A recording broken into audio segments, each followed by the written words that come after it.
Cube Radio. Salut, c'est Charles Dran avec l'équipe dans 5 minutes. On s'intéresse aux sciences, à l'histoire et à l'actualité. Aujourd'hui, on parle d'hydrogène vert. On en parle beaucoup depuis cet été. Le gouvernement du Québec mise sur l'hydrogène vert, une énergie propre dont le seul déchet laissé derrière elle après usage, c'est de l'eau. Le Québec voit l'hydrogène vert comme un des ingrédients de sa transition énergétique pour réduire les émissions de gaz à effet de serre, mais sans miser seulement sur l'hydroélectricité. On en fabrique beaucoup de l'électricité, mais il y a des limites, toutes sortes, malgré les promesses électorales toutes récentes. Produire de l'hydrogène vert, s'en servir et même l'exporter, tout ça, ça a l'air très alléchant, mais comment est-ce qu'on fait? Est-ce que c'est vraiment vert, l'hydrogène vert? Et quelles sont les limites de l'usage de cette énergie? Voici Baptiste Zapirin. Outre le fait qu'il ne pollue pas, le gros atout de l'hydrogène, en fait du dihydrogène, une molécule de gaz H2, le gros atout donc de l'hydrogène, c'est qu'il y en a partout. C'est carrément l'élément le plus abondant de toute la galaxie. Et sur Terre, c'est une composante de l'eau, par exemple. On en trouve aussi dans certains gaz. Donc, on n'est pas prêt d'en manquer à court terme. Le souci, c'est que cet hydrogène est rarement présent à l'état pur sur Terre. Pour pouvoir s'en servir, il faut donc l'extraire d'une autre matière. Et actuellement, 95% de l'hydrogène est fabriqué à partir d'énergies fossiles, comme le gaz naturel. Le processus chimique d'extraction le plus courant, qui est le vapor-formage du gaz naturel, ça produit 9 kg de CO2 pour chaque kilo d'hydrogène créé. Alors avec ça, on ne parle pas vraiment d'hydrogène vert, pas du tout en fait. Ce que veut faire le Québec, c'est produire de l'hydrogène à partir d'eau et de biomasse. Avec le bois, le processus connu consiste à gazéifier du charbon de bois. On le brûle dans un réacteur entre 1200 et 1500 degrés. Le bois libère des gaz qui vont alors se séparer et on obtient du dihydrogène, mais aussi du monoxyde de carbone, un gaz toxique qui contribue aussi indirectement à l'effet de serre. Encore plus intéressant sur le plan environnemental, extraire l'hydrogène de l'eau par électrolyse. L'électrolyse, vous savez, ça consiste à décomposer l'eau en y passant un courant électrique. Et oui, si vous vous souvenez de vos cours de chimie, la molécule d'eau, c'est H2O.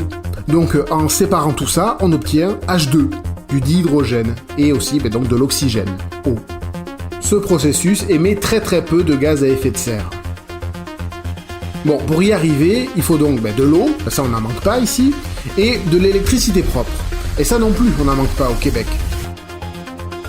Si un pays fabriquait son hydrogène en utilisant de l'électricité produite à partir d'une source d'énergie fossile, comme le charbon, on ne parlerait pas d'hydrogène vert. Mais au Québec, avec l'hydroélectricité notamment, pas de souci. Et cet hydrogène vert, on pourrait s'en servir pour chauffer les bâtiments par exemple. Dans le transport aussi bien sûr, pour les poids lourds, les trains, les avions, les voitures. Des prototypes de véhicules sont en développement ou existent déjà. Dans l'industrie minière et d'autres secteurs industriels très énergivores aussi, qui utilisent de l'énergie fossile, ce serait utile. En tout, d'ici 2030, le gouvernement du Québec estime que l'hydrogène vert et les bioénergies auront le potentiel en tout de diminuer la consommation de produits pétroliers de près de 1 milliard de litres par an au Québec. De quoi réduire nos émissions de 4 millions de tonnes de CO2 par an, l'équivalent de 1,2 million d'autos à essence en moins sur les routes. Tout ça est bien beau, mais il y aura quand même de grosses difficultés. Déjà le prix. Actuellement, ça coûte 4 fois plus cher de produire de l'hydrogène vert que du gris, c'est-à-dire l'hydrogène sale à partir de gaz naturel. Il y a aussi la question du rendement. Une fois qu'on a produit de l'hydrogène sous forme de gaz, il faut le liquéfier, parce que sinon ça prend trop de place. Après, il faut aussi le transporter, et si on ne s'en sert pas directement comme carburant, il faut aussi le stocker dans une batterie ou dans une pile à combustible pour que cette pile ou cette batterie produise de l'électricité, dans une voiture par exemple. Et à chaque étape, chaque transformation de l'hydrogène implique des pertes d'énergie. C'est comme ça, ce sont les lois de la physique. Et au bout de la chaîne, le rendement global ne serait que de 25% selon les estimations de l'Agence française de l'environnement et de la maîtrise de l'énergie. C'est-à-dire que pour 4 kg d'hydrogène produit, on ne pourrait en utiliser qu'un. Alors tout dépend des méthodes de fabrication et de stockage, l'agence estime que ce rendement est à 70% quand le stockage est effectué par batterie. Et il y a aussi la question de la gestion de l'eau. Et oui, l'eau est abondante sur Terre, mais on l'a bien vu avec des épisodes de sécheresse cet été, pas partout et pas tout le temps. Alors, est-ce qu'on sera capable d'utiliser de grandes quantités d'eau pour produire de l'hydrogène vert, sans nuire à d'autres secteurs comme l'agriculture ?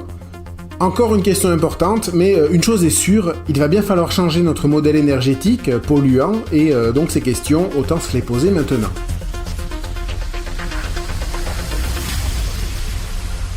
Ouais, ça va prendre une réflexion globale autour de l'hydrogène pour que ça fonctionne et aussi pour que les infrastructures suivent. On s'en doute, par exemple, que c'est pas en 2030 qu'on aura tout un réseau de transport à hydrogène prêt au service au Québec avec des véhicules, des batteries, des bornes de chargement facilement accessibles. Attention aussi, en voulant extraire l'hydrogène dans l'eau, à ne pas perturber la biodiversité et causer d'une main les problèmes qu'on veut résoudre avec l'autre. Bref, à voir comment tout ça peut se développer et en tout cas, le Québec s'y intéresse de près. On va en entendre de plus en plus parler. Merci Baptiste Zapirin, c'était en 5 minutes.